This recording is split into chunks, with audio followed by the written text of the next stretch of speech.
had to reconcile the idea that this amazingly good, kind, loving person was going to go to hell. And then I had to grapple with how unfair that was and how... Hello everyone, I'm Joseph Dinesh, a Catholic commentator from Sydney, Australia. In today's video, you will hear a TikToker share her heartbreaking story about leaving the Christian faith due to a teaching that she mistakenly thought was Christian, which is that a loving God would condemn someone to hell just for not believing in him and confessing that he's the savior.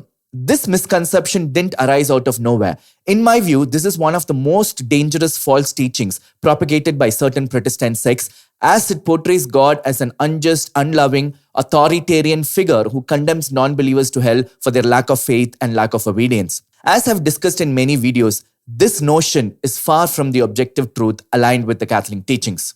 Today, we will explore what the church actually teaches about people who do not believe in Jesus but live according to their own conscience. In the first clip, let's hear this TikToker share her story about the devastation that her recently deceased grandpa would go to hell because he didn't believe in Jesus. Let's listen. I had gotten so serious, so deep into my faith, lots of fasting and spending so much time memorizing Bible verses and trying so hard to do whatever it was God had planned for me. And it kind of all came crumbling down when my grandpa died.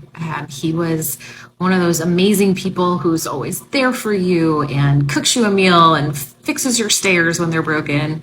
But according to the faith that I believed in, he had to have this moment of confession, right? This moment of being saved, of taking Jesus into his heart. And he didn't, to my knowledge. So my whole life, I was kind of waiting for God to swoop in and have this miracle moment where finally, okay, my grandpa's saved. It's going to be all right. And then he died.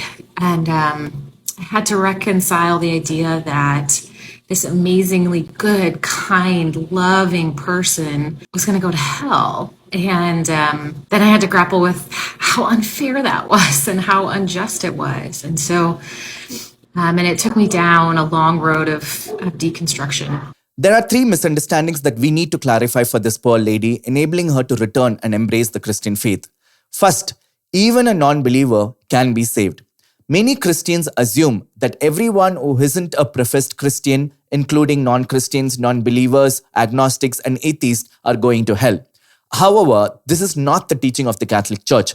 The Church's position, as clearly stated in Lumen Gentium paragraph 16 from the Second Vatican Council, says this: those also can attain to everlasting salvation who through no fault of their own do not know the gospel of Christ or his church, yet sincerely seek God and moved by grace, strive by their deeds to do his will as it is known to them through the dictates of conscience. So in simple words, even someone who does not believe in God can find salvation by living according to their conscience. Let's listen to what Bishop Barron has to say in this regard. It's precisely why Vatican II, which clearly teaches what I just taught, that the fullness of salvation is on offer in Jesus alone, but Vatican II also teaches that there are rays of light in other religions, in Hinduism and Buddhism and Judaism and Islam. And then it enumerates them. It'll say, here are many true things taught by these various religions. Vatican II even goes so far as to say that a non-believer, someone who through no fault of his own is a non-believer, but who is following his conscience sincerely, can be saved. Now again, don't write to me. I'm not saying will necessarily be saved. Can be saved. Now how come? Well, John Henry Newman helps us to see why. Newman says that the conscience is the aboriginal vicar of Christ in the soul.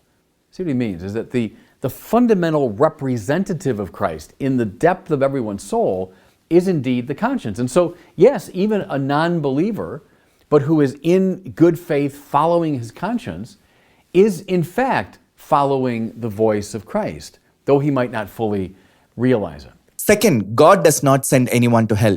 Many Christians mistakenly believe that it is God who condemns people to hell, which has led many young people away from the Christian faith because they are not able to digest the fact that a loving God would send someone to hell. But this contradicts Catholic teaching. The Catechism of the Catholic Church makes it very clear that no one is predestined to hell. Instead, damnation requires a deliberate turning away from God and persisting in it until the end. So in simple words, it is not God who sends people to hell, but rather individuals who by their own free will reject God and ultimately condemn themselves to hell.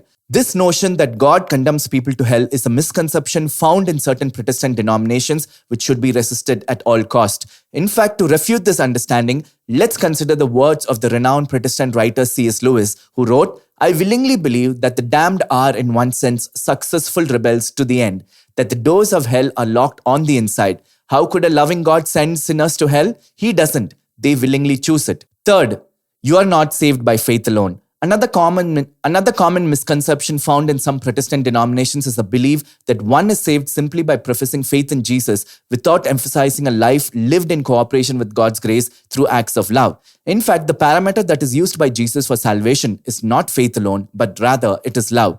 Let's listen to what Bishop Aaron has to say. Yes, we can find those texts in Paul, indeed, that seem to indicate, we're justified by faith and by grace alone, not by works. However, in the same St. Paul, we find texts such as this one today.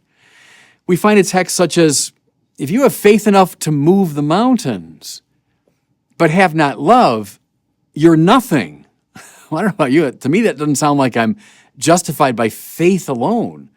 I mean, Paul sings the praises of faith, but I have faith enough to move the mountains, but have not love, I'm nothing. The same Paul talks about working out our salvation with fear and trembling. Well, you'd wonder on purely Protestant grounds, if you've been justified by grace through faith, you've accepted the Lord as your Savior, well, what do you have to work out? And why would you do so with fear and trembling? Wouldn't you have complete, utter confidence that you're saved?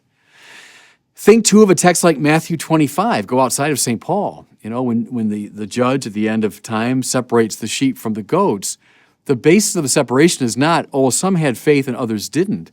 Rather, whatsoever you did to the least of my brothers, you did to me. It seems as though something like love is the criterion rather than faith. In summary, contrary to the notion of faith alone as some Protestants suggest, or works alone as they accuse Catholics of promoting, the foundation of salvation lies in love, which is merely not a feeling, but an act of the will. In conclusion, even someone who's not a believer can be saved, and those who go to hell do so on their own accord, and love is the basis for salvation. Would like to end with this 4-line poem. In faith's vast expanse, belief may arise. Even the skeptic finds grace in surprise. Hell's gates are unlocked by one's own accord. Love's tender embrace is salvation restored. I hope this video was helpful. Let me know your thoughts in the comment section. God bless you.